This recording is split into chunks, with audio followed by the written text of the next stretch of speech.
O'zi aslida bu videoni qilmoqchi emasdim, lekin esiz kelin ko'ylak deb kechasi bilan shu asabim buzilib chiqdi.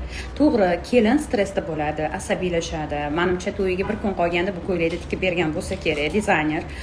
Lekin uni tasavvurida chizib bergan-ku eskizini. Tasavvurda u boshqacha ko'ylak tasavvur qilgan. Kelin 100% bilaman. Keyin u dizayner bir kun qolganda uje tikib beryapti, uje u uchun eng oxirgi yo'l. Bir ikkita dugonalar voy chiroyli chiqibdi, zo'r chiqibdi degan bo'lishi mumkin. Lekin 99% ayollar bu haqda hech qanaqa negativ fikr bildiradi. Negativ emas, to'g'ri. Buni to'g'ri qabul qilish kerak. Negativ emas, u nima desa bo'ladi. Bu yerga dizayner iltimos sizdan kelin ko'ylak tikmang, kuti bilan kulyapti hamma dizaynerlar.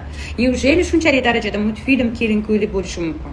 O'zingiz to'yingizda shunaqa kelin ko'ylak kiyarmidingiz? Kiymagansiz-ku, o'zingiz to'yingizda eng zo'r kelin libos salonlaridan 2-3 xil qilib kiygansiz, tanlab chertib, birovni to'yiga ham mas'uliyatni shunaqa olish kerak-da.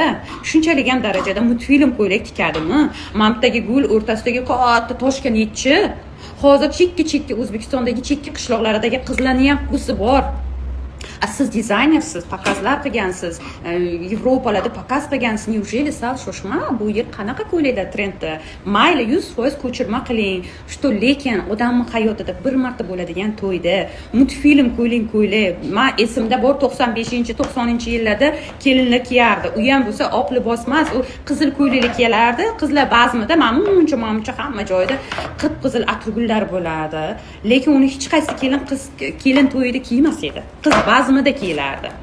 Nimaga siz xayolingizda nimaga joyiga qo'yib, mas'uliyat bilan o'zingizni hamkasbingizda multfilm kelin ko'ylak tikib beryapsiz. Ikkinchi ko'ylagini ham ko'rdim. Ikkinchi ko'ylagi ham multfilm. Toshlari yoqdan bu yoqqa sudralib yotibdi. Figuraga umuman mos tushmagan. Даже bilmayman, dizayner unchalik bo'lmasi kerak-da.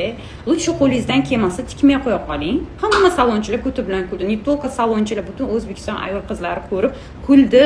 Boshqa tikmang kelin ko'ylak. Odamlarning hayotida bir marta bo'ladigan to'yini ko'tingizga tiqmang, unaqa qilib, iltimos sizdan. Lutchi o'zingizlar kelinlarning milliy liboslaringizni tikib yuravering. Bechora kelinga rahmim keldi, просто